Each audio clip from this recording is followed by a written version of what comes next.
안녕하세요. 오세진 관세사입니다. 관세사 시험을 준비하고 계시는 여러분, 지금 얼마나 심적으로 그리고 몸이 힘드십니까? 저도 13년 전에 여러분들과 똑같은 수험생으로서 다 경험했던 것들이 지금도 오롯이 기억이 납니다. 여러분, 힘내시라는 차원에서 제가 다음과 같은 말씀을 좀 전달드리고 시작해보고 싶습니다. 자, 맹자님께서 이런 말씀을 하셨습니다. 필선, 고기, 심지. 자, 필이라는 건, 자, 반드시 필이고요. 선은 먼저 선입니다. 자, 그리고 고는 쓸고, 어려울 고. 자, 그리고 기는 극이. 그리고 심은 마음심. 그리고 지는 뜻지에 해당합니다. 자, 이게 무슨 말이냐 하면요. 여러분 아시듯이, 반드시 먼저 몸과 마음에 어려움이 온다라는 뜻입니다.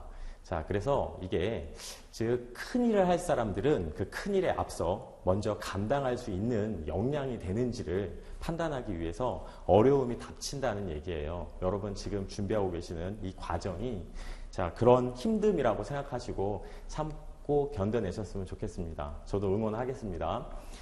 그러면 또 이렇게 생각하시는 분도 계실 수 있어요. 과연 내가 큰일을 할 사람인가? 과연. 네, 그렇게 생각할 수도 있는데요. 제가 좋아하는 얘기 중에 이게 한 가지 있습니다. 여러분 이 세상에서 가장 키가 큰 나무가 어떤 나무인지 아세요? 네, 27층 높이의 제너럴 셔먼 추리라는 나무가 있고요. 집에서 이렇게 책상 위에서 기르는 자, 작은 분재가 있습니다. 이 둘은요, 씨앗 크기가 다를까요? 저너럴 셔먼 추리 같은 경우에는 탁구공만한 큰 씨앗을 가지고 있고, 자, 책상 위에서 기르는 작은 화분은 아주 씨앗이 작을까요? 아닙니다, 여러분. 자, 두 나무, 둘 다 4.3mg으로 동일한 씨앗의 크기를 가지고 있습니다. 그런데 어떻게 이런 큰 차이가 났을까요?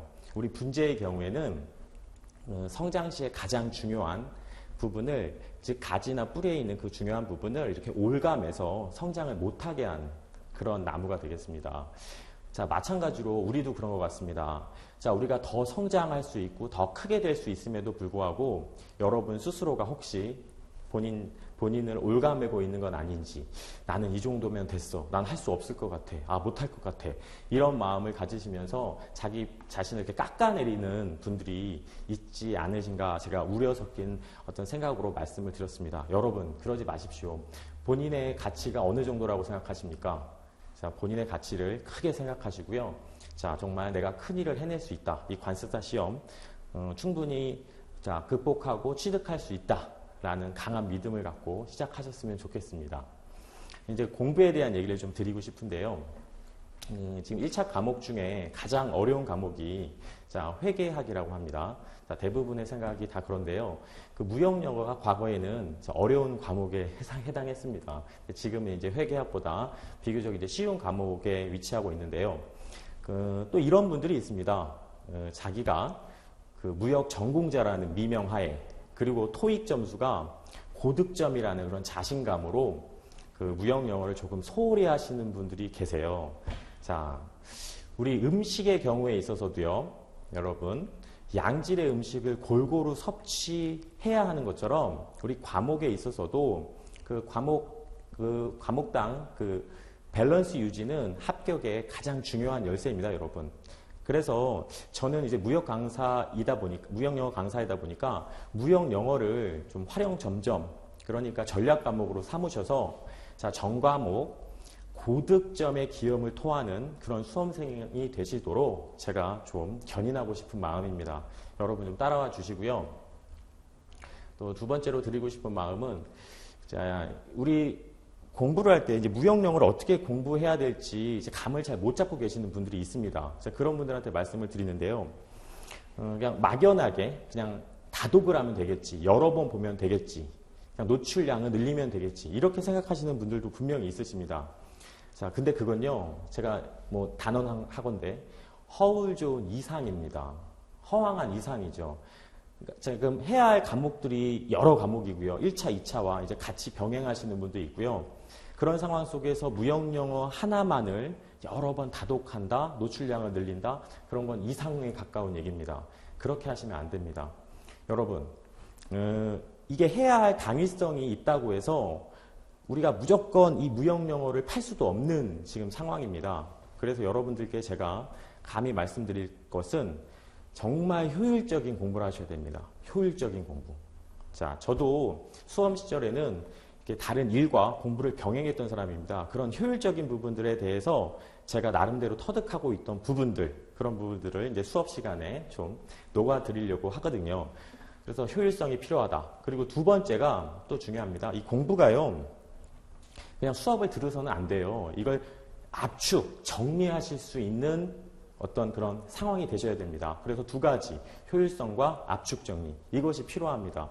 여러분들 공부하시면서 이제 산발적으로 이제 정리가 안 된 상태에 놓여 계십니다. 또는 공부를 하긴 하지만 실력으로 직결되지 않는 그런 상황 속에서 있으신 분들이 있기 때문에 제가 여러분들 대신해서 이런 부분들을 이제 하나로 이제 압축, 응축, 효율적인 정리를 해드리겠습니다. 여러분들이 제 수업만 잘 따라오신다면은 충분히 무형영어를 말씀드린 대로 고득점 전략 과목으로 취하실 수 있으실 겁니다. 그 효율적인 그리고 압축적인 개념 정리가 있다면 어떠한 상황에서도 흔들리지 않는 그런 점수의 원천이 될 수 있습니다. 여러분, 이렇게 흔들리지 않는 점수의 원천을 본인이 이제 습득하게 되시면 모의고사를 보실 때도 어떤 점수의 업앤다운, 그러니까 점수에 어떤 큰 변화가 없이 일관된 점수를 유지하실 수 있으십니다. 그리고 실제 본 시험에서도 여러분들이 고득점에 수렴하실 수 있는 그런 상태가 되실 수 있습니다. 저는 그걸 확신하고 있고요. 여러분, 자, 그것을 위해서 좀 노력해 주셨으면 좋겠습니다. 좀 귀찮은 과목이고, 자, 하기 싫은 좀 까다로운 과목일 수도 있는데요. 제가 뭐 영어의 해석이라든가 좀 디테일한 해석, 그리고 2차와 이제 연계되는 부분이 있기 때문에 자, 깊이 있는 내용까지 제가 해드리겠습니다. 제 수업의 모토는요, 이겁니다. 몇 가지로 이제 압축해서 말씀드릴 수 있는데요. 방금 말씀드린 그런 효율성, 두 번째 압축 정리. 여러분들이 안 하시는 부분들을 제가 정리해드리겠습니다. 그리고 세 번째, 제 수업은 완전 기초부터 최고 난이도까지의 완벽한 하나의 정리입니다. 이 하나의 수업 시간에 완전 기초부터 최고 난이도까지 정리하시는 겁니다. 뿌듯한 마음을 갖고 귀가하실 수 있게 하겠습니다. 자, 그런 것들. 그럼 그러다 보면 이제 영어가 좀 취약하신 분들도 해석 때문에 이제 무형영어가 단순히 싫은 과목이 되실 수 있어요. 그래서 해석하는 부분도 제가 꼼꼼히 챙겨드릴 거고요. 그 2차와의 연계성에 대해서 우리 이번에 기출문제도 보시면 뭐 CISG라든가 인코텀지가 이제 다수 역시나 출제가 되고 있는데요. 이런 부분들의 어떤 관련성, 이런 것들에 대한 것도 1차지만 제가 전달 드리겠습니다. 그래서 여러분들이 원하시는 점수를 얻으실 수 있도록 해야 되고요. 열심히 해주십시오. 그러면 분명히 성과가 있으실 겁니다. 여러분들이 처음에 갖고 계셨던 그 결의가 실제 성과물, 결과물로 발현될 수 있도록 제가 옆에서 돕겠습니다. 그래서 여러분들이 정말 내가 되는구나 라는 어떤 자신감을 갖게 되실 거고, 그 자신감을 바탕으로 해서 뭐 실력이 당연히 바탕이 됐겠고요. 그 실력과 자신감을 바탕으로 해서 주변 친구들에게 그리고 후배들에게도 자신 있게 소개할 수 있는 그런 강사가 되도록 하겠습니다. 여러분 이제 노력해 주시고요. 지금부터 우리 올해 시험을 봤던 그 기출 문제에 대한 기출 분석표부터 확인해 보겠습니다.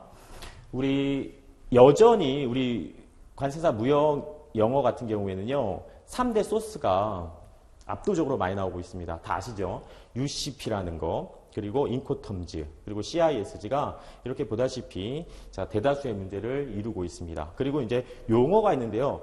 이제 상대적으로 용어는요, 다수 출제가 되고 있지만 어렵지 않습니다, 여러분. 수업을 듣다 보면은 그냥 선물로 주는 문제라고 생각하시면 됩니다. 아주 평이하게 해결하실 수 있습니다. 우리에게 있던 어떤 타겟이 될 것은요, 이 세 개의 3대 소스가 되겠습니다. 제가 거듭 말씀드리지만 이제 3대 협약이라고 말씀하시면 안 되고요. 이 UCP하고 인코텀즈는 국제 규칙에 해당합니다. 그리고 CISG가 이제 법의 성격을 띠고 있는 협약이 되겠습니다. 이러한 구분을 좀 해주시고, 자, 이것을 타겟으로 해서 고득점을 한번 맞아보자. 이런 생각을 하셨으면 좋겠습니다. 그리고 이 3대 소스 이외에도 우리 다수의 어떤 국제 규범들이 나오고 있습니다. 뭐 뉴욕 협약, 상사 중재에 관한 협약부터 해서 MT, 복합운송 조약, 그리고 URC 등등등에서 출제되고 있는데요. 자, 이런 것들은요. 자, 여러분이 당연히 우리 기본 개념 시간이라든가 문제풀이 시간에 충분히 숙지하실 겁니다. 근데 수험 그 당일 어떻게 여러분들이 자, 우리 점수로서 직결할 수 있는지 그런 활용 방안까지 제가 충분히 전달 드리겠습니다. 우리 이제 시험의 난이도 그리고 평가 방식 이런 것들이 어떤 것이든 간에 여러분들께서 의연한 어떤 자세를 가지시고 충분히 대처해 나가실 수 있으시도록 실력을 크게 키우셔야 됩니다. 그런 과정 속에서 제가 있는 거고요. 충분히 도와드리겠습니다. 제가 거듭 말씀을 드렸습니다, 지금. 그리고요, 저는 어떤 개념 정리의 정점을 이루고 싶습니다. 개념 정리의 정점. 문제풀이에서도 그 개념 정리가 제대로 되어 있지 않다면 여러분들은 효과적인 점수를 획득하실 수 없거든요. 여러분들께서 무형영어를 정확하게 이해하시고 그리고 활용하실 수 있고 우리 실무에서 나중에 관세사가 되신 이후에 그리고 시험 그 순간에 정답으로 바로 도출하실 수 있게끔 그런 정점을 찍게끔 제가 도와드리겠습니다. 네, 같이 한번 열심히 해보셨으면 좋겠습니다. 네, 지금부터 이제 문제를 풀어볼 텐데요. 여러분 이렇게 그 출제가 된다라는 것들은 인식하고 계시리라 믿겠습니다. 자, 우리 학원 관계자분께서 이렇게 예쁘게 만들어 주셨는데요. 이렇게 사진이라도 하나 이렇게 촬영을 하셔서 이게 평소에 좀 자주 보십시오. 아, 이런 것들은 내가 좀 빈번히 봐야겠구나라는 어떤 마음가짐을 잡을 수 있으실 겁니다. 네, 그렇게 해주시고요. 그 문제에 들어가시기 전에 그 영어에 대해서 이제 굉장히 걱정하시는 분들이 있어요. 영어를 너무 못해서 관세사를 아예 포기해야 되나 이런 분들도 있으신데 제가 그런 분들을 지금 위해서 간단하게 지금 우리 본 수업을 함에 앞서서 이 수업도 지금 해석이 필요합니다. 그래서 제가 말씀드린 대로 아주 기본적인 해석하는 방법도 전달을 드리고 시작하겠습니다. 자, 그렇게 한번 해보겠습니다. 지금 것만 잘 보시면요. 여러분들 지금 기출됐던 문제 대부분을 완벽하게 해석하실 수 있으세요. 이런 시간이 없었던 것 같아요. 한번 제가 해보겠습니다. 자, 오세진 강사가 전해드리는 우리 무형영어 해석. 영어를 하나도 못해도요. 정말 영어의 어떤 실력이 전무하시다 하더라도 자, 이것만 잘 따라오시면 됩니다. 해석 긴급 정리하겠습니다. 제가 긴급 정리. 여러분, 문장은요. 주어 동사로 구성되잖아요. 그런 얘기부터 제가 해야 돼요. 자, 이 수업을 따라오시려면 자, 주어가 이렇게 있습니다. 영어에서 주어. 영어에서 주어가 될 수 있는 거는 뭐가 있죠? 다 아시다시피 명사입니다. 이게 지금 협약에서도 출제가 되지만 여기 서식 보이시죠? 통신문 등이 나옵니다. 순서 배열 문제라든가 문법 문제도 출제가 이렇게 되고 있기 때문에 여러분 필요하십니다. 명사가 주어가 될 수 있고요. 상식적인 얘기입니다. 이것도 빨리 해야 됩니다. 대명사도 주어가 될 수 있죠. he 같은 거, she 같은 거. 그 다음에 세 번째 투부정사도요. 우리 통신문에 보면 주어로 많이 나옵니다. 여러분. 네 번째 우리 ing, 동명사라고 하죠. 이런 것도 주어가 될 수 있습니다. 그리고요. 다섯 번째 우리 문장도 주어가 될 수 있습니다. 대문장이요. 대 플러스 주어 동사. 요 대는요. 뭐뭐라는 것이라고 해석합니다. 여러분들은 쓰세요. 그리고요. 자, 또 어떤 것들이 있냐면 여섯 번째 우리 의문사 있죠. 언제, 어디서, 누가, 무엇을, 어떻게, 왜 이런 의문사 문장. 의문사 문장들도 더 큰 문장 속에서 주어 역할이 가능합니다. 또 어떤 게 가능하냐면요. 보세요. 우리 인지 아닌지의 뜻을 가진 whether이 있습니다. whether 플러스 주어 동사. 자, 제가 참 친절한 무형영어 강사죠. 이런 영어에 대한 부분도 여러분들께 지금 전달드리고 있습니다. 그리고 여덟 번째, 이게 많이 나옵니다. 여덟 번째. 우리 what이라는 게 있는데요. 이 what이 의문사 what이 아니라 관계대명사 what이 있습니다. what은 것이라고 해석하는데 뒤에 주어 동사도 나올 수 있고 동사만 나올 수도 있습니다. 그럼 해석 이렇게 하셔야 돼요. 주어가 동사하는 것. 아시겠습니까? 주어가 동사하는 것. 만약에 동사만 나온다면 동사하는 것입니다. 꼭 기억하세요. 자, 이런 것들이 이제 주어가 되고 그 뒤에 동사가 이렇게 출현합니다, 여러분. 출현하면 아, 이 앞은 다 주어구나 생각하시면서 이렇게 선으로 절단을 해주십시오. 독해하실 때 제가 지금 이제 교재가 이제 출간이 됐는데요. 자, 이런 부분들이 다 이렇게 정리가 되어 있습니다. 그런 것들을 보시면서 다시 한번 저 실력을 쌓으셨으면 좋겠습니다. 이게 영어에서 8가지의 주어의 모습입니다. 어렵지 않죠, 전혀. 명사, 대명사, 투부정사, ing, 대문장, 그 다음 의문사, 주어동사, 외달 주어동사, 완문장. 자, 이런 것들이 8가지. 이게 답니다, 여러분. 자, 이렇게 주어의 어떤 8가지의 모습들을 봤고요. 그 다음에 여러분께 또 주지시켜 드릴 것은 이렇게 명사가 있어요. 이제 주로 주어겠죠. 명사랑 동사 사이에서 이렇게 명사를 꾸며주는 녀석들이 있습니다. 이걸 꼭 기억하셔야 돼요. 그건 뭐냐면요. 수식어라고 하는데 후치 수식어라고 합니다. 뒤에서 앞에 있는 명사를 꾸며준다. 자, 어떤 것이 있냐면 첫 번째, 우리 전치사 플러스 명사가 앞에 있는 명사를 꾸며줍니다. 전치사 플러스 명사. 두 번째, 우리 형용사들 있잖아요. 형용사들도 이렇게 꾸며줍니다. 그 다음에 세 번째, 이걸 여러분 아셔야지 정확한 협약이라든가 규칙에 대한 이해를 담고 시험장에 가시는 겁니다. 2차까지. 2차에서도 이제 저런 협약이나 규칙들은 여러 번 보셔야 됩니다. 그리고요, 우리 ing가 대표적으로 꾸밀 수 있죠. ing는 뭐뭐 하는이라고 해석이 됩니다. 여러분들이 쓰세요. 뭐뭐 하는. 네 번째 또 뭐가 있죠? pp, 뭐뭐 된, 뭐뭐 진, 뭐뭐 받은. 이렇게 해석이 됩니다. 다섯 번째 또 뭐가 있을까요? 투부정사. 여섯 번째, 우리 관계대명사라는 게 있습니다. who라는 거, 우리 통신문에서 많이 나오거든요. which, that 같은 거. 이런 거 나오고요. 뒤에 동사가 나오거나 혹은 주어 동사가 나옵니다. 그럼 해석 어떻게 하냐면요. 앞에 있는 명사를 꾸며줘요. 동사하는 안명사 또는 주어 동사 나온다면 주어가 동사하는 안명사. 이렇게 해석하시는 겁니다. 7번, 우리 관계 부사 있잖아요. where 등, where이나 뭐 when 같은 이것도 자주 나옵니다, 여러분. 그 뒤에 주어 동사가 나옵니다. 그러면 주어가 동사하는 앞 장소 이렇게 되는 거죠. 주어가 동사하는 앞 장소. 만약에 when이 나온다면 주어가 동사하는 앞 시간 이렇게 되는 거죠. 더 있습니다, 사실. 여덟 번째, 그냥 뜬금없이 그냥 주어 동사 나오는 경우 참 많습니다. 우리 협약에서도 그리고 통신문에서도 예를 들어서 샘플 하고요.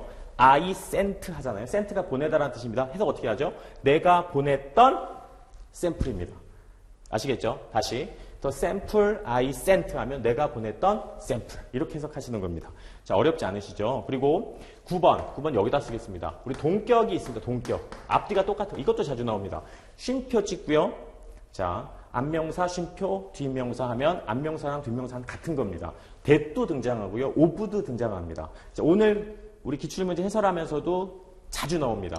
여러분 특히 요거 좀 잘 기억하세요. 명사 다음에 주어 동사 다음에 해석 어떻게 한다고요? 주어가 동사하는 안명사다. 이렇게 해석하시면 되겠습니다. 이 정도까지 꼭 기억하시고요. 제가 또 다시 한번 얘기 드릴 건요. 요겁니다. 여러분 ing라는 거 있잖아요. ing가 앞에 있는 명사를 꾸민다고 물론 뒤에 있는 명사도 꾸밀 수 있지만 ing나 이렇게 투부정사가요. 있을 때 뒤에 나오는 이런 단어들을 처리를 못 하시는 분이 있어요. 그러면 여러분 이렇게 하시면 됩니다. 제가 90% 이렇게 해석하라고 말씀드릴게요. 요 동사가요. 을를 필요로 하는 즉 목적어가 있어야 되는 타동사라면 그냥 을이라고 해석하세요. 타동사, 자동사 구분하지 마시고 90% 이상 그냥 을이라고 해석하시면 됩니다. 제가 말씀드렸어요. 을을. 자, 그래서 예를 들면 보세요. 나는 만난다. 아주 쉬운 얘기예요, 이거는. 자, 무형영어 시간에 지금 이런 게 나오네요. 나는 만난다고 마침표 딱 끊으면 됩니까, 여러분? 아니죠. 만나는 대상이 있어야 됩니다. 나는 너를 만난다. 자, 이렇게 되는 문장 아시죠? 예, 을이라고 해석했습니다. 유는. 잘 보세요. 근데 I want to로 바뀌었습니다. I want to. 그러면 meet가 되잖아요. meet. 나는 만나고 싶다. meet가 지금 to meet으로 바뀌었습니다. meet이었던 게 to meet으로 이렇게 변환이 되니 마침표 이렇게 끝나도 될까요? 나는 만나고 싶다. 안 되죠. 똑같이 뒤에는 you가 이렇게 나와야 됩니다, 여러분. 아셨죠? 나는 너를 만나고 싶다. 그래서 제가 말씀드리고 싶은 건 투부정사 다음에 어떤 단어가 놓여 있다면 여러분 겁먹지 마시고 을이라고 한번 해석해 보세요. 그리고 해석지를 보고 아, 해석이 되는구나 라고 기뻐하시면 되겠습니다. 네, 지금까지 그 영어에 대해서 조금 공포심 있는 분들한테 잠깐 설명을 드렸습니다. 요거 말고도 제가 설명할 것들이 좀 있거든요. 근데 수업을 지금 진행하면서 제가 보여드리겠습니다. 차근차근 하나씩. 제가 지금 주어가 될 수 있는 거 8가지, 그리고 또 꾸며주는 말들, 수식어라고 합니다. 수식어 8가지 설명드렸고요. 투부정사나 ing 다음에 나오는 말들을 을을 처리하라고 제가 지금 말씀드렸습니다. 그 예를 들면요. 42번 한번 보실까요? 42번에 보시면 맨 마지막 줄에 보시면 specifying the goods라고 나옵니다. 그 specifying이 앞에 있는 우리 빈칸에 있는 명사를 꾸며주게 되거든요, 여러분. 그럼 뒤에 있는 the goods는 어떻게 처리할 겁니까? 자, 이런 것들에 좀 취약했는데 이렇게 하시면 돼요. 42번의 맨 마지막 줄 specifying the goods에서 the goods는 제가 어떻게 하라고 말씀드렸죠? 을을 하라면 되죠, 을을. 이렇게 해석하시면 됩니다. the goods가 물건이기 때문에 물건을 특정하는 이렇게 해석하시면 됩니다. 앞에 있는 빈칸. 자, 쉽죠, 여러분? 꼭 그렇게 하세요. ing나 투부정사 다음에는 나오는 단어들은 을로 해석하면 어려운 게 없다. 자, 이렇게 하시면 되겠습니다. 네. 그리고 이제 본격적으로 우리 기출문제를 기쁜 마음으로 한번 풀어보겠습니다. 자, 전혀 어려울 게 없습니다. 처음 시작하시는 분들도 보시면 41번부터 진행하겠습니다. 국제물품 매매 계약에 관한 유엔 협약 71조 이행의 정지와 관련된 규정이다. 괄호 안에 들어갈 용어를 순서대로 바르게 나열한 것은, 자, 여러분 아시겠지만 이것도 비엔나 협약에서 출제가 됐는데 용어 문제에 해당합니다. 근데 지금 여기에서는 비엔나 협약 쪽으로 이렇게 분류를 해주셨어요. 예, 맞는 얘기고요. 용어로 인식하셔도 되고 이걸 비엔나 협약이다라고 자 생각하셔도 됩니다. 우리 비엔나 협약은 여러분 어떤 거죠? 자, 유엔이 지정했습니다. 법의 위치에 있고요. 자, 운시트랄이라는 자 국제무역법위원회에서 우리 1988년도에 아시다시피 우리 그 협약을 제정을 하게 됩니다. 그래서 우리 쭉 정식 발효를 하게 되고 그 이후에 지금은 뭐 한국을 포함해서 미국, 중국, 프랑스, 독일 대부분의 선진국들이 가입되어 있는 50개국 이상이 지금 가입되어 있는, 우리나라는 2005년도 3월 달에 가입을 한 그런 우리 범세계적인 우리 그 유엔에서 주관하고 있는 상거래법입니다. 통일상거래법. 그 정도는 인식하고 계셔야 됩니다. 그 CISG가 우리 79조까지는요, 정확하게 여러분 다독하셔야 된다는 거 제가 말씀드릴게요. 지금 71조가 기술이 됐고요. 이 용어 문제입니다. 하나씩 보시면요. 자, 지금 방금 배운 해석의 방법들을 이용해 보시겠습니다. A party 하면 당사자입니다. 한 당사자가 may, 여기 suspend라는 단어에다 여러분 지금 시험지 갖고 계시면 우리 시험에서는 이 suspend를 보셔야 됩니다. 여기에 별표 칠하실게요. 신속하게 풀기 위해서는 suspend를 모르면 이거 풀 수가 없습니다. 꼭 기억하셔야 돼요. suspend. 무슨 뜻이죠? suspend가? 여기서는 정지하다라는 뜻입니다. 한 당사자는요, 정지할 수 있습니다. 무엇을? 어떤 퍼포먼스. 그 이행을 정지할 수 있습니다. 뭐에 대한 이행이냐면 그의 어떤 의무에 대한 이행을 정지할 수 있습니다. 만일 after 자 conclusion of the contract 해서 우리 계약의 어떤 체결 이후에 그것이 apparent하다면, apparent이 뭐죠? 명백하다면, 데디아가 명백하다면 자신의 의무 이행을 정지할 수 있답니다. 누가? The other party. 우리 a party가 있고 the other party가 있으면 상대방을 말합니다. 여러분 이런 것도 기억하셔야 돼요. 두 당사자가 있습니다. 요 일방을 뭐라고 하냐면요, 어를 붙여서 표현하기도 하고요, 원이라고도 합니다. 나머지 상대방을 뭐라고 하냐면요, the other이라고 표현합니다. the other. 제가 친절하죠? 자, 이런 것들을 아셔야지 협약도 제대로 본다고 제가 말씀드렸습니다. 하나씩 필기하시고 외우십시오. 일방, 플러스 명사 또는 그냥 원. 그리고 타방은 the other. 이렇게 둘이 있을 때, 두 당사자가 있을 때 영어로 이렇게 표현합니다. 보세요. 상대 당사자가 자 이행을 하지 못할 겁니다. 그의 의무의 어떤 부분을. 자, 굉장히 쉬운 문제죠, 이건요. 자, 정답은요, substantial이 되겠습니다. 이게 다독하셨다면, 우리 이게 자주 나오는 문제이기 때문에 바로 풀 수 있습니다. 1초 안에. substantial, 무슨 뜻이죠? 실질적인이라는 뜻입니다. 그래서 substantial이 정답이고요. 그런 실질적인 본인의 의무사항에 대해서 이행을 하지 않는 것이 명백하다면, as a result of는 뭐뭐의 어떤 사유로, 결과로 이런 뜻인데요. 심각한 deficiency가 뭐죠? 결함입니다. 역시 맞네요. 1번이. deficiency. 어떤 결함, 심각한 결함. 어디에서의 결함이냐면요, 이행 능력에서의 결함, 혹은 그의 자, creditworthiness라고 해서 이게 1번 정답이네요. 신뢰성이라는 뜻입니다, 여러분. 신뢰성. 꼭 기억하세요. 신뢰성. 앞으로 보셔야 될 그 중요한 우리 조문이 되겠습니다. 신뢰성에서의 어떤 심각한 결함이 있거나 이행 능력에 있어서의 심각한 결함이 있다면은 자, 나도 안 한다. 이런 겁니다. 나도 이행하지 않는다. 이행하시겠죠? 또 두 번째. 어떤 행위 때문에, 어떤 행위 때문에? 이행을 준비하는 행위 때문에. 무엇을 이행할까요? 여기 있네요, 여기. 자, 컨트랙트. 계약을 이행하고자 준비하는 그 과정 속에서의 행위. 그리고 계약을 이행할 때의 어떤 행위. 이 행위 때문에 자, 우리 계약에 대해서 어떤 실질적인 문제가 발생하면은 나도 안 한다. 나도 정지한다. 이런 얘기입니다. 자, 다시 한번 정리를 해드리면요. 여기 있는 디아덜이요. 실질적인 부분에 대해서, substantial한 부분에 대해서 이행을 할 수 없는 어떤 결함 상태가 있습니다. 어떤 신뢰성의 결함이 있는 상태. 그러면은 자, 이자도 자신의 의무에 대해서 정지를 한다는 뜻입니다. 꼭 기억하세요, 이건. 자, 그래서 정답은 1번이 맞는 얘기입니다. 이렇게 기억하시고, 이건 여러 번 보셨다면 아실 일이고요. 이렇게 넘어가시면 안 됩니다, 그냥. 넘어가시면 안 되고, 여러분들께서는 조문 하나를 보시면 해석을 하시고 일단, 아, 어떤 의미구나. 이렇게 추상적으로 접근하시면 안 되고요. 확정적으로 머리에 이 안에 포함된 의미까지 다 담고 가셔야 됩니다. 앞으로는 2차와 연계성이 90% 이상이기 때문에 자, 그런 부분도 염두하세요. 제가 이렇게 말씀드렸죠.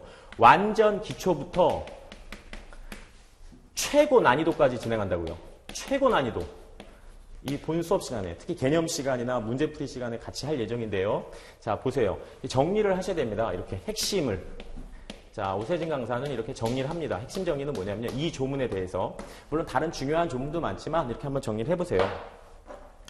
보세요. 여기 지금 우리 상대방이 이렇게 그냥 단적으로 생각하시면 됩니다. 상대방이 안 하면 나도 안 한다. 이렇게 받아들이시면 됩니다. 한마디로. 자, 이 조문은. 너가 안 하면 나도 제대로 할 수 없다. 이런 얘기죠. 그래서 우리 예를 들면 이제 사례가 중요해요. 꼭 기억하세요. 상대방 국가가 상대방 국가가 예를 들어서 뭐 부도 사태 아니면 상대방 자체가 부도가 일어날 수도 있죠.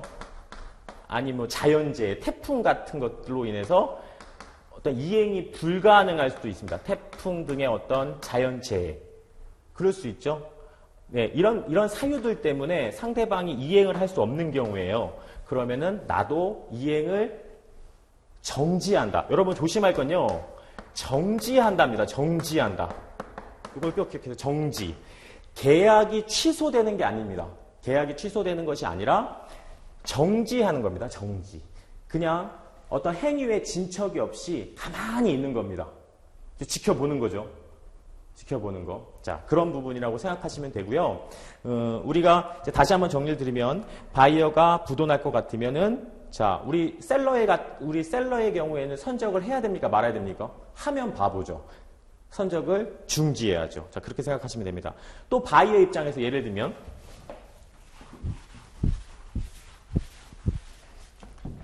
지금까지는 그냥 해석만 하고 가셨잖아요. 그러면 안 되고 예를 들면 셀러가 이렇게 있어요. 그리고 바이어가 있습니다.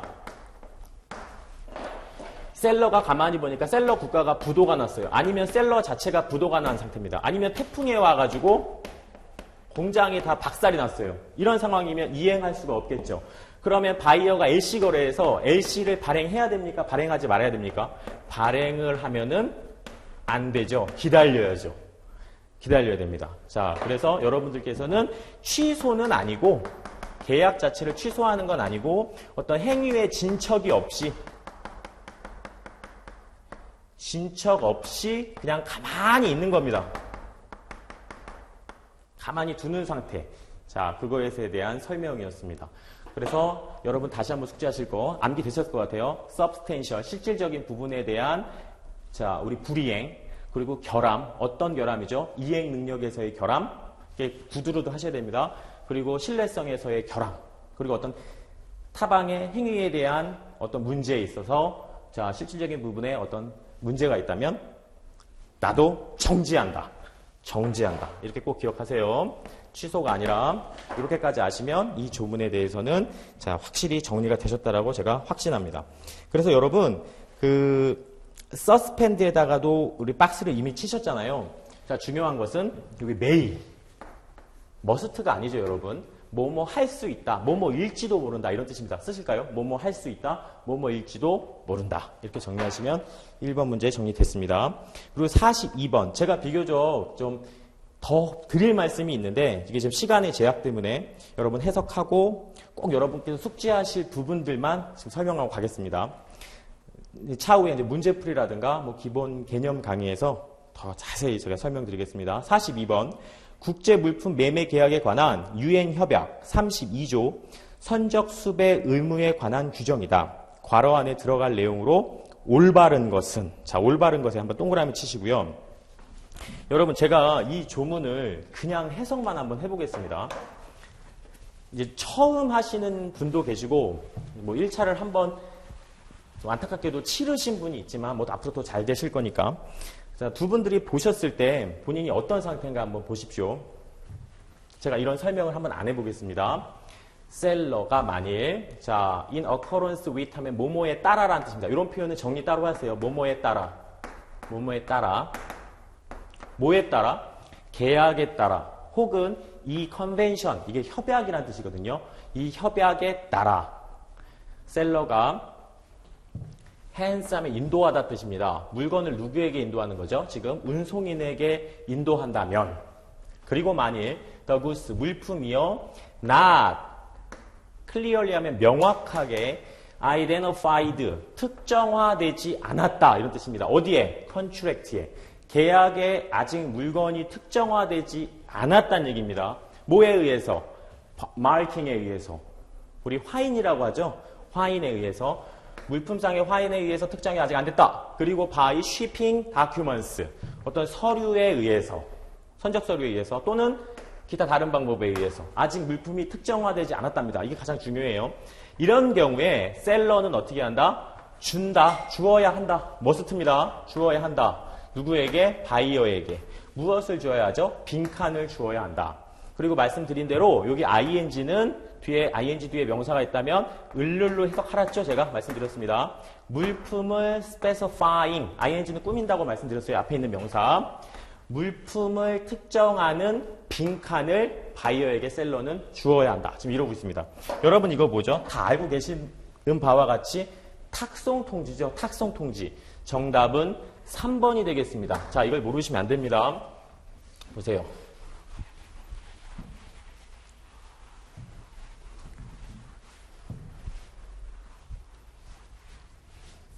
이 상태에서 답은 3번이다. 그냥 외우실 겁니까? 이게 정확하게 아셔야 되죠. 그래서 제가 디테일한 설명을 좀 드리겠습니다. 정답은 이제 3번이고요. 여러분들은 거기다가 핵심 정리라고 한번 써보십시오. 이 조항에 대한 아주 조그맣게 쓰세요. 핵심 정리. 항상 조항에는 이런 정리가 따라야 된다고 생각합니다. 저는. 나중에 기억이 전혀 안 나거든요. 이건 운송계약하고 관련이 있습니다. 운송계약. 운송계약과 관련이 돼 있고요. 그리고 지금 운송계약을 지금 누가 할 것 같아요? 딱 보시기에. 셀러가 지금 인도를 하는 경우. 셀러가 지금 인도할 때 여러분들 다 아시겠지만 성실히 이행을 해야 됩니다. 그 인도 의무를 성실히 이행해야 한다. 당연한 얘기죠. 당연히 이해하실 수 있고요. 우리가 지금 물건이 특정화되지 않았다. 이건요, 들어보셨습니까? 불특정물을 특정물화 시켜야 됩니다. 특정물화. 불특정물을 특정물화 시키는 방법이요, 여러분. 3가지가 있습니다. 그걸 꼭 기억하셔야 돼요.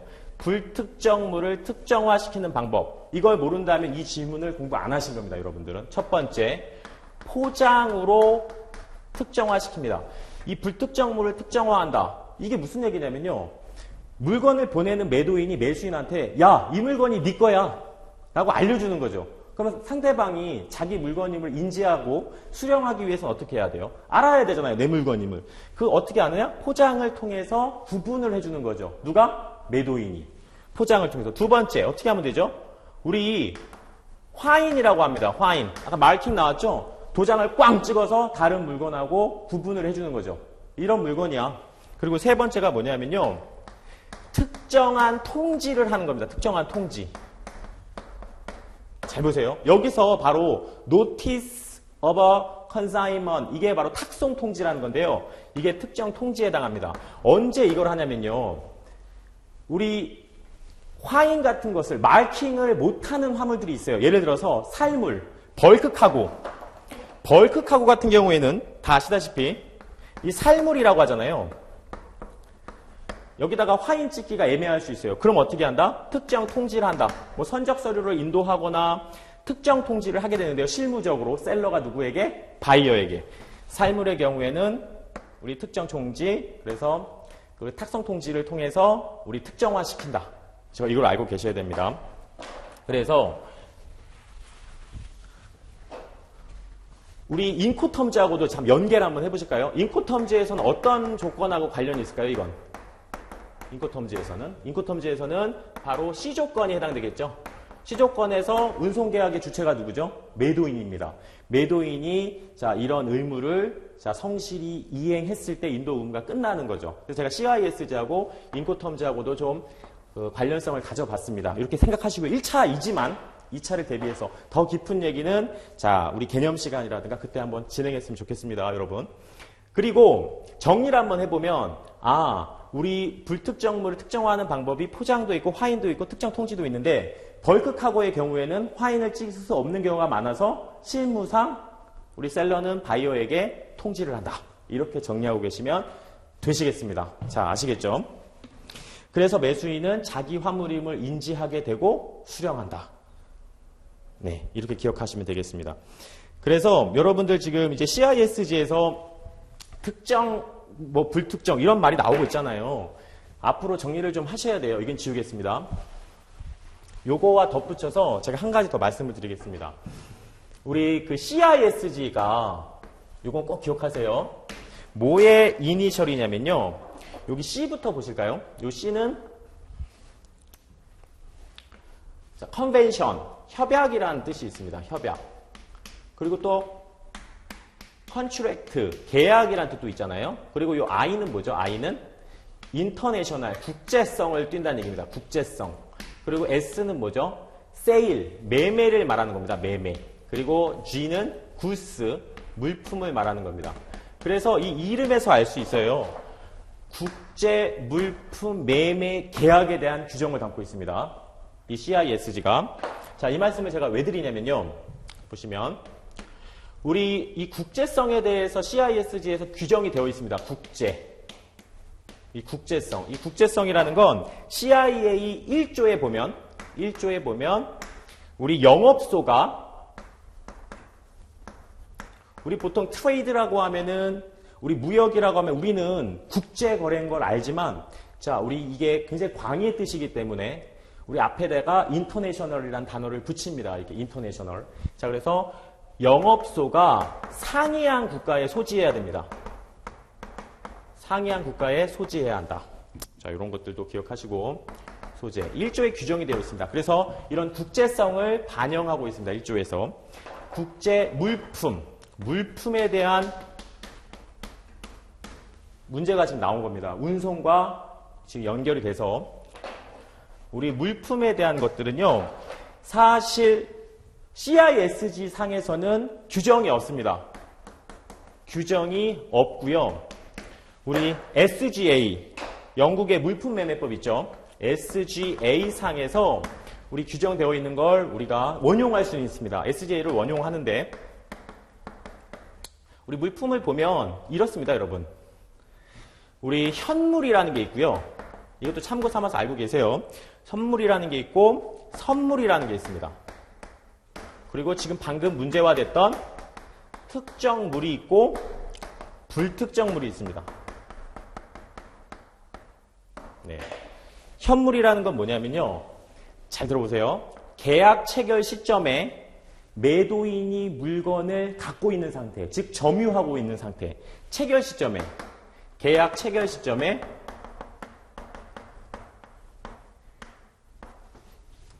점유 여부에 따라서 현물과 선물로 구분하는 겁니다. 현물은 갖고 있다, 선물은 계약 체결 이후에 취득하거나 생산하거나 제조되는 것. 그게 바로 선물입니다. 그리고 특정물은 지금 제가 말씀드렸죠.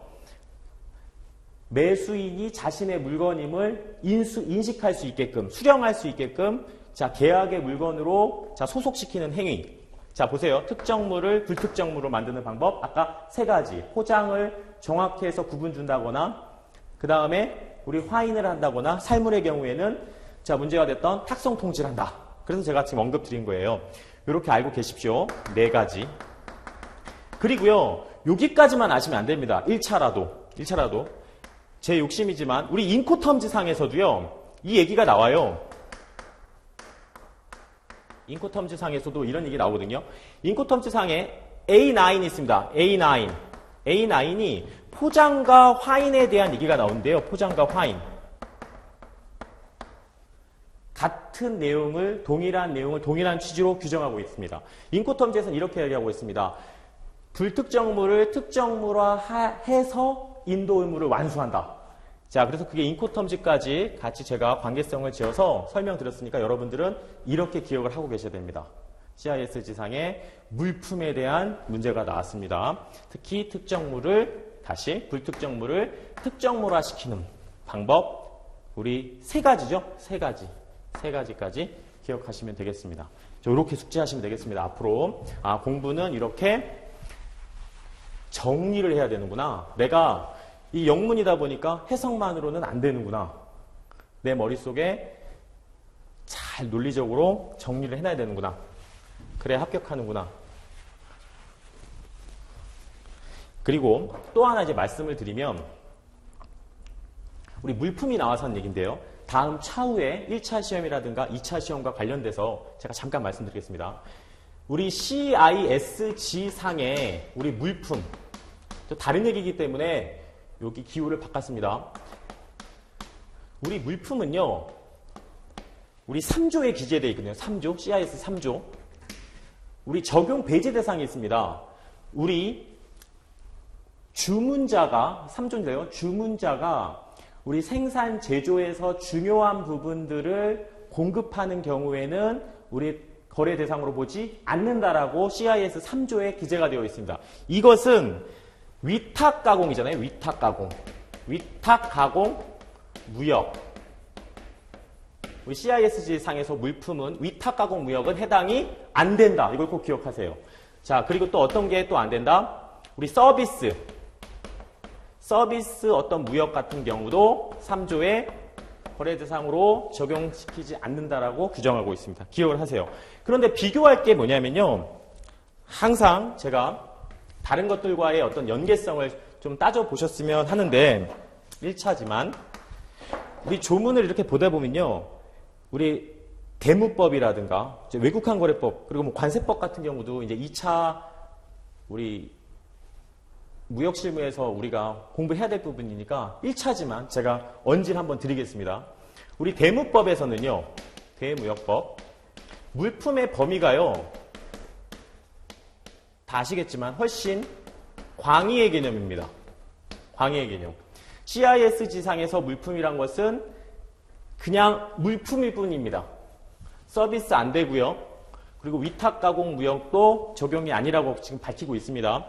그런데 대무법상에서의 물품은 자, 우리 세 가지가 크게 있습니다. 첫 번째가 유체물. 잘 정리하세요. 유체물. 물품이죠. 한마디로 굴스.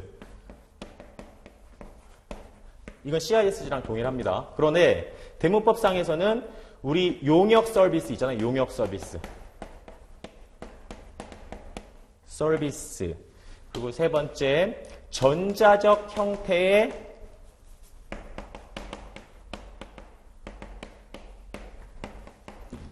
무체물. 디지털 컨텐츠라고 합니다.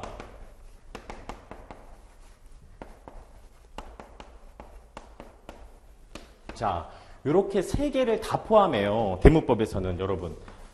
유체물, 용역, 서비스, 전자적 형태의 무체물까지 다 물품의 범위로 규정하고 있습니다. 그러면 대무법이 훨씬 광의로 그 의미를 규정하고 있는 거 아시겠죠? CISG보다는. 이런 차별도 기억하고 계시고요. 또 반면에 CF, 우리 관세법 있잖아요. 관세법. 관세법상의 물품은 뭘까요, 여러분? 관세법상의 물품은 아시겠지만 요거는 유체물만을 말합니다. 유체물만을. 소프트웨어가 거래되는 경우에 자, 유체물이 아니죠. 그런 부분도 좀 생각하고 계십시오. 그래서 제가 CISG와 연결해서 이런 부분까지 이게 지금 얘기가 특정물에서 불특정물까지 왔는데 여러분 어느 정도 정리가 좀 됐었으리라고 믿겠습니다. 좀 기억을 하시고 이 정도는 기억하셔야 돼요. 43번 다음 내용을 설명하는 용어로 올바른 것은 거기 보시면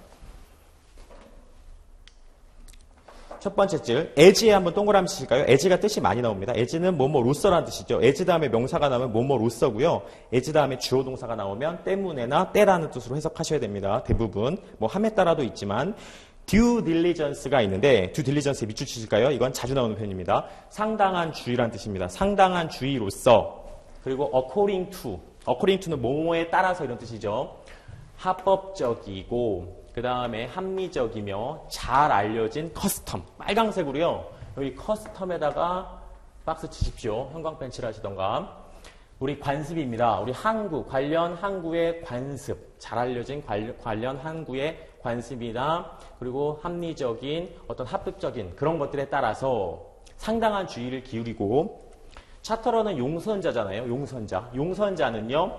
로드 적재를 하고 그 다음에 discharge 하역을 합니다. 여기다가 또 박스 치실게요. as rapidly as possible. as possible 하면요. 가능한 한 뭐뭐하게입니다. 가능한 한 뭐뭐하게. 가능한 한 빨리 관습에 따라서 하역하고 적재해야 된다는 얘기입니다. depending on 하면 뭐뭐에 따라. 이것도 잘 나옵니다. 기억하세요. 지금 외우라고 말씀드린 거. 뭐뭐에 따라. 그리고 as 그리고 according to 뭐뭐에 따라. 뭐뭐에 달려있는 거냐면요.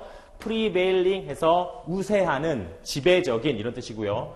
circumstances에서 환경, 그 지배적인 어떤 상황, 환경에 따라서 어디에서 우리 적재하거나 우리 하역하는 그 장소에서의 그런 상황에 맞추어 그리고 가능한 한 빨리 그 항구의 관습에 따라 적재하역을 하여야 한다. 합법적이고 합리적으로.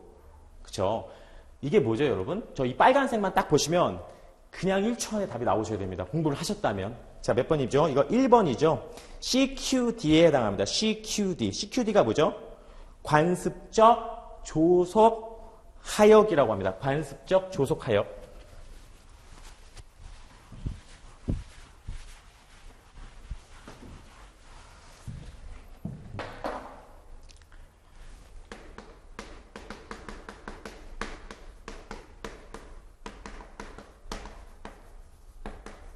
이름에서 다 나와 있죠. 이 관습이라는 것은 자, 커스텀 그리고 조속이라는 건 가능한 한 빨리 하역하라는 거. 자, 우리 customary 자, 뭐였죠? 우리 quick 자, dispatch 라고 합니다. 이 영어도 좀 기억하세요. 자, 기출이 되었네요. 그래서 정답은 1번입니다. 자, 이런 용어 정리 같은 경우는요. 이제 한두 번만 풀어보시면 바로 해결하실 수 있습니다. 뭐 그렇게 어려운 문제는 아니었고요. 자, 넘기시겠습니다. 44번. 국제 물품 매매 계약에 관한 유엔 협약 85조 매도인의 보존 의무와 관련된 규정이다. 괄호 안에 들어갈 용어를 순서대로 바르게 나열한 것은 자, 이 문제를 보시면요. 일단 역시 해석을 해보겠습니다. 여러분들이 얼마나 이 조항에 대해서 알고 계신지 한번 살펴보시죠. 제 1차를 치르신 분들도 보시면 만일 바이어가 이렇게 끊을 수 있어야 됩니다. 주어니까. 어떤 상태이냐면요. 어떤 딜레이한 상태에 있습니다. 지체하고 있는 겁니다. 어떤 것에 있어서 take delivery 꼭 기억하셔야 될 표현이죠. 이거 인수란 뜻입니다. 인수.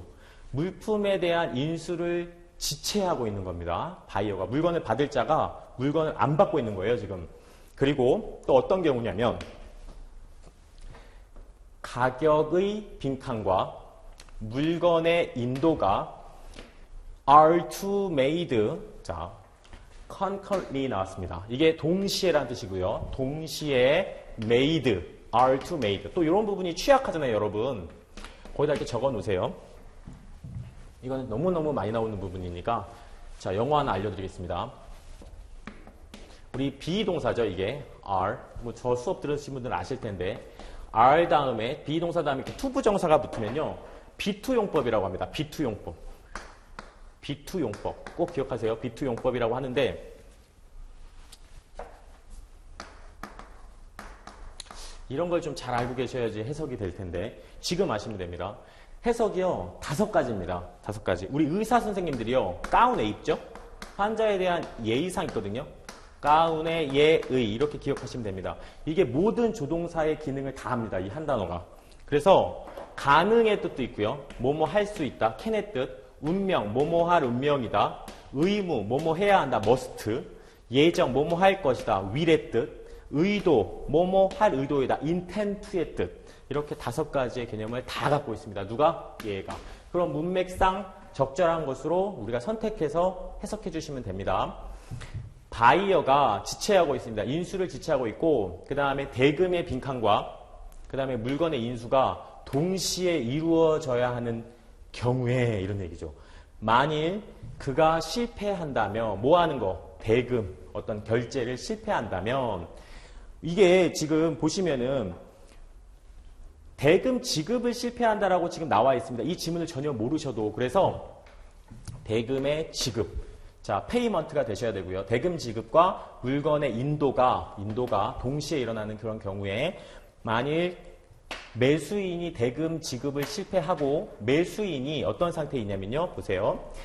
either A or B잖아요. A 또는 B입니다. 어떤 상태? possession이요. 점유라는 뜻입니다. 꼭 기억하세요. 점유. 물건의 점유권을 가지고 있고, 또 달리 통제권을 가지고 있답니다. 그들의 어떤 처분, 물건에 대한 처분권을 매도인이 지금 가지고 있는 경우에 더 빈칸.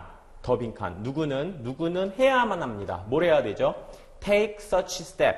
우리 take such step 하면 조치를 취하답니다. 꼭 기억하세요. take step. 무슨 뜻이라고요? 조치를 취하다. 어떤 조치를 취하냐면 합리적인 조치를 취해야 합니다. 그 상황에 알맞은 합리적인 조치를 취해야 합니다. 그것들을 뭐하기 위해서? preserve, 보존하기 위해서. 그는요, 어떤 권한이 부여됩니다. 어떤 권한이냐면 빈칸의 권한이 부여됩니다. 그들에게, 빈칸할 권한이 부여됩니다. 언제까지? 그가 보상받을 때까지. 그의 합리적인 비용이겠죠. 바이어에 의해서 보상받을 때까지. 여러분 찾으실 수 있으시겠어요? 이거를 지문 한 번이라도 보셨던 분들은요, 자, 맞히실 수 있습니다.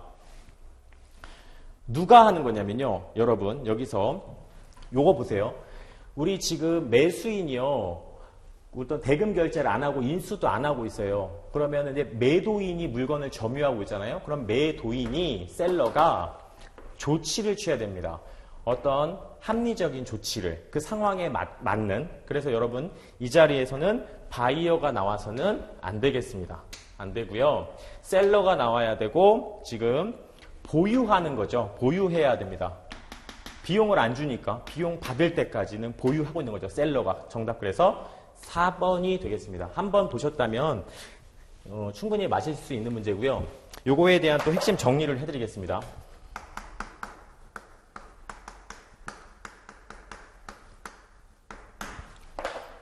이런 정리들이 하신 분과 안 하신 분들의 어떤 큰 차이를 만들 거예요. 나중에 1차 때부터 보시면 바이어가요, 대금 지급을 안 하고 있어요. 동시 조건에서. 그리고 물건의 인수도 안 하고 있는 상태입니다, 지금. 아시겠죠? 그러면 일단 매매계약상 의무 위반은 누가 했죠? 의무 위반 누가 했습니까, 이거 지금? 의무 위반은 당연히 바이어죠. 바이어가 잘못한 겁니다. 매도인은 아무 잘못이 없어요. 여기까지는 오셨죠? 그럼에도 불구하고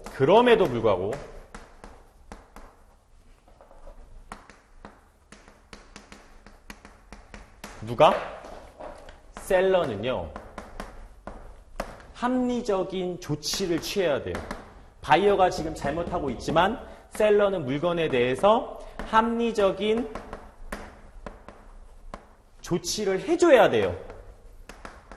이게 중요한 겁니다. 이게 중요한 겁니다, 여러분. 우리 위험에 대해서 잠깐만 말씀드릴게요. 이 상황. 인수도 안 하고 바이어가 인수도 안 하고 대금 지급도 지금 안 하고 있는 상태입니다. 동시 조건에서. 그러면 위험은 어떻게 됐을까요? 위험은 이미 누구에게 갔다? 바이어에게 이전한 겁니다. 알고 계셔야 돼요. 바이어에게 이전이 되었다. 소유권에 대해선 지금 언급이 없죠. 소유권에 대해서는 언급이 없고. 그러면 이 규정을 왜 둔 거죠, 여러분? 이건요, 바이어의 잘못임에도 불구하고 셀러가 합리적으로 조치를 취한다? 이것은 신의성실의 원칙을요, 반영한 조문이 되겠습니다. 원칙 반영. 그럼에도 불구하고 이 정도는 해줘야 된다. 반영. 이렇게 기억하시면 되겠습니다. 아셨죠? 신의성실의 원칙을 반영한 아주 특별한 조문이 되겠다. 이렇게 기억하세요. 물건을 보존하기 위해서 특별한 조치를 취하는 거잖아요. 누가? 셀러가. 그래서 셀러가 지금 문제에 나옵니다. 자, 합리적 조치. 무엇을 위해서? 물품의 보존을 위해서. 네, 이렇게 기억하시면 되겠습니다. 자, 전혀 어렵지 않습니다. 네, 이것은 신의성실의 원칙에 대한 반영이다. 지금 점유는 일단 셀러가 하고 있는 상태입니다. 점유는 셀러가 하고 있고요.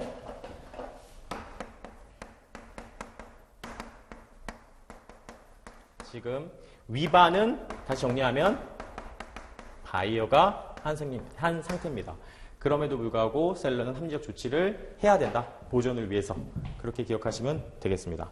그리고요, 45번 문제 풀어보겠습니다. 국제물품매매계약에 관한 유엔협약 제65조 물품 명세의 확정권과 관련된 규정이다. 괄호 안에 들어갈 용어를 순서대로 바르게 나열한 것은? 자, 보시겠습니다. 이것도 일단 해석해 보시고 답을 신속하게 찾으신 이후에 기타 상세한 설명을 드리겠습니다. 우리 조문상에는 뭐 이런 얘기가 없지만 이런 것도 다 담고 계셔야 됩니다, 여러분. 네, 45번 들어가시겠습니다. 자, CISG 65조 물품 명세의 확정권과 관련된 규정이다. 빈칸 안에 들어갈 용어를 순서대로 바르게 나열하시오. 일단 해석 보시고요. 자, 얼마나 이해가 되시는지 확인 후에 제가 상세 설명드리겠습니다. 만일 계약하에서 바이어가 비투용법 또 나왔네요. 비투용법 뜻이 뭐죠? 가운의 예의. 여기서는 뭐뭐 해야 한다. 의무로 보시면 되겠습니다. specify, 특정해야만 한다면 무엇을? form을. 자, 유명한 질문이죠. form, 형태하고 뭘 또, 자, 우리 하죠? 우리 measurement가 되겠죠. measurement, 어떤 용적이 되겠습니다. 또는 다른, 자, features에서 물품에 대한 특징. 자, 이런 것들을 규정해야 한다면, 근데 그 매수인이 false, 실패한다면 그러한 make such, 자, 빈칸 하는 것을 실패한다면 either A or B가 되겠습니다. 언제? 우리 합의된 기간 내에 혹은 합리적인 기간 안에. 어떤 합리적인 기간이냐면요. 어떤 셀러로부터 자, 빨리 해줘. 네가 물품 명세 좀 확정해줘. 라고 그런 요청을 우리 받은 이후로 합리적인 기간 안에 안 했을 때입니다. 지금 false. 안 했을 때. 셀러는요, 할 수 있다. without. 어떤 침해 없이. 뭐에 대한 침해 없이냐면요. 이건 유명한 표현입니다. 어떠한 다른 그가 가진 권리에 대한 침해 없이. 여러분, 여기는요, right가 나옵니다. 권리. 자, 제가 아까 말씀드린 거 나왔어요. right가 권리인데요. 주어 동사 나왔잖아요. 명사 다음에 주어 동사 나오면 어떻게 한다? 아까 말씀드렸네요. 명사 다음에 주어 동사 나오면 이건 꼭 기억하셔야 됩니다. 바로 묶으세요. 주어 동사. 앞에 있는 명사를 꾸미시는 거죠. 주어가 동사하는 안명사가 되죠. 그래서 셀러가 가질 수 있는 그 다른 권리에 대한 침해가 없이 셀러가 가질 수 있는 권리 아셨죠? 셀러가 가질 수 있는 권리에 대한 다른 침해 없이 자 셀러는 뭐 할 수 있다? 우리 specification 해서 명세를 그 자신 스스로가 확정할 수 있다. 만들 수 있다. 자, in accordance with 뭐에 따라서? requirement 요구에 따라서 누구의 요구? 빈칸의 요구에 따라서 어떤 빈칸이냐면요. 자, 뒤에 또 관계대명사 들어옵니다. 오늘 배우신 거예요. may be known to him. 그에게 알려진 누군가의 요구. 지금 이제 셀러가 하는 일이거든요. 그러면은 그 요구 누가 했겠습니까? 당연히 바이어가 있겠죠. 바이어가 했던 그 요구에 대해서 우리 셀러는 그걸 반영해서 본인이 specification 명세를 확정한다. 자, 이런 개념인데요. 여러분, 이거 답은요, 다 아시겠지만, 느꼈겠지만, measurement, 용적이고요. 그 다음에 두 번째 뭐죠? specification을요, 우리 매수인이 확정하지 못한 겁니다. 지정된 기간 안에. 그 specification. 그리고 여긴 권리라고 말씀드렸죠. 권리 침해 없이. 자, 유명한 표현이니까 기억하시고요. 그 다음에 우리 매수인의 요구에 따라서 누가? 셀러가 명세를 확정한다. 이렇기 때문에 여기서는 바이어가 됩니다. 답은 그래서 1번이고요. 자, 이제 이렇게 보시면 됩니다. 이번 핵심 정리 또 하겠습니다.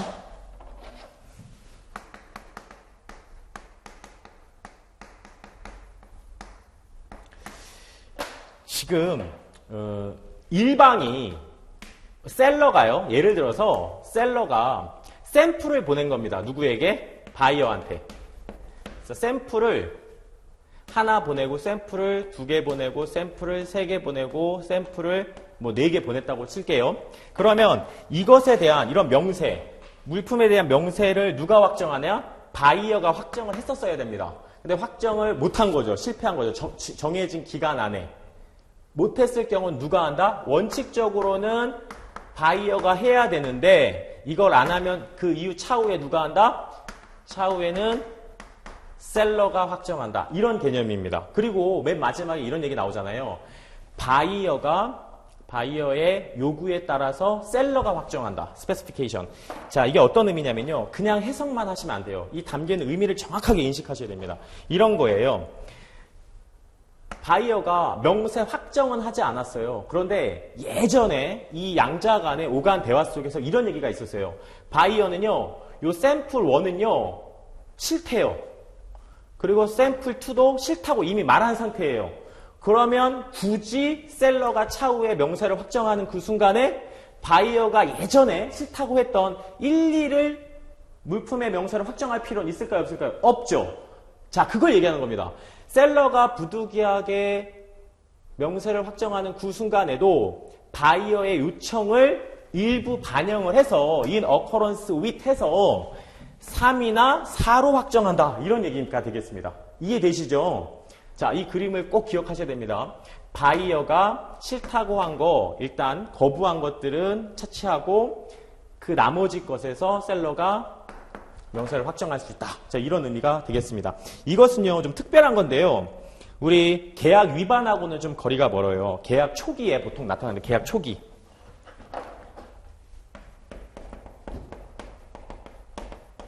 초기에 발생하는 문제입니다. 자, 이렇게 기억하시면 되겠습니다. 자, 어렵지 않으시죠? 우리 지금은 제가 셀러가 샘플 보낸 거에 대한 얘기를 했잖아요. 바이어가 보낼 수도 있습니다. 바이어가 보내서 자기가 그 중에서 어떤 거라고 말을 안 하는 겁니다. 시간이 돼도. 그럼 셀러가 본인의 판단에 따라서 보내는 겁니다. 아셨죠? 양쪽에서 샘플을 어떻게 보내든지 간에 확정은 바이어가 하기로 되어 있었는데 그걸 안 하면 셀러가 한다. 사전에 바이어가 얘기한 것들을 참작해서 그렇게 알고 계시면 되겠습니다. 네, 어렵지 않습니다. 정답은 1번이고요. 뭐 중요한 표현들이 이제 일부 있었습니다. 특히 이제 뭐 해석상 주어가 동사하는 안명사. 여기 잘 보세요, 이거. 자, 앞으로 계속 등장하는 표현이니까 주어가 동사하는 안명사. 그가 가질 수 있는 권리. 이렇게 기억하시면 되겠습니다. 그리고요.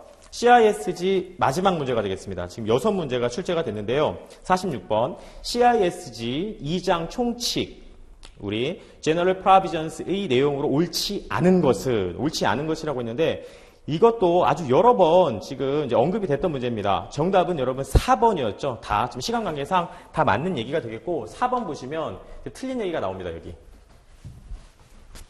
어디가 틀렸죠? 우리 매매 계약은요, must be, conclude. 우리 확정이 되어야 된다. 체결이 되어져야 한다. 되어져야만 한다. concluded 돼야 된다. 뭐에 따라서 여기 in 다음에 이제 뭐가 생략돼 있어요. 여러분 그런 걸 아셔야 되는데 in or 이상하잖아요. 여기 in 다음에 이 자리에는 writing이 생략된 겁니다. writing. 이렇게 쓰실까요? 서면으로 체결되어야 한다. 이런 뜻입니다. 지금 요 고지고대로 해석하면 매매계약은 서면으로 체결되어야 한다. 혹은 evidence, 증거되어져야 한다. 뭐에 의해서? 서면에 의해서. 이런 뜻이죠. 서면주의네요, 이거.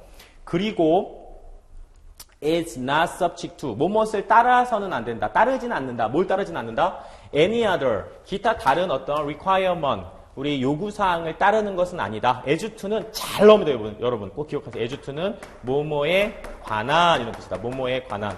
form은요, 형식이죠. 형식에 관해서는 어떠한 다른 요구사항도 따르지 않는다. 이런 얘기가 되겠습니다. 그리고 그것은 우리 증명될 수 있다. 뭐에 의해서? by any means. 우리가 어떤 수단으로도, 여하한 수단으로도 반드시 이런 뜻이 있거든요. 적으실까요? 여하한 수단으로 또는 반드시란 뜻도 있고요. 반드시 증명이 되어질 수 있다. 뭘 포함해서? 여하한 수단을 통해서 우리 증인을 포함해서 이렇게 계약 체결에 대한 것이 증빙이 될 수 있다. 증명이 될 수 있다. 이런 뜻인데요. 여기 4번이 틀렸습니다. 왜 틀렸냐면요. 요건 옆에다가만 쓰실까요? 이것도 핵심 정리인데요.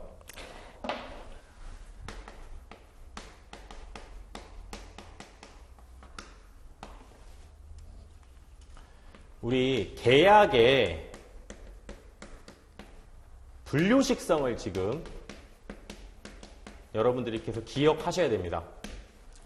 우리 낙상유불이라고 해서요. 국제매매계약의 특성에서 낙상유불, 저는 이렇게 암기를 했었는데 예전에 낙성계약, 쌍무계약, 유상계약, 그 다음에 분류식계약. 이 분류식성을 지금 CISG에서는요, 규정하고 있는데, 여기서는요, 반드시 서면으로 해야만 한다라고 규정이 있기 때문에, 이 must가 틀렸습니다. must be가 틀렸고요. 거기다가는 지금 무엇을 붙여주셔야 된다? 우리 원문에서 need not be라고 되어 있습니다. need not be.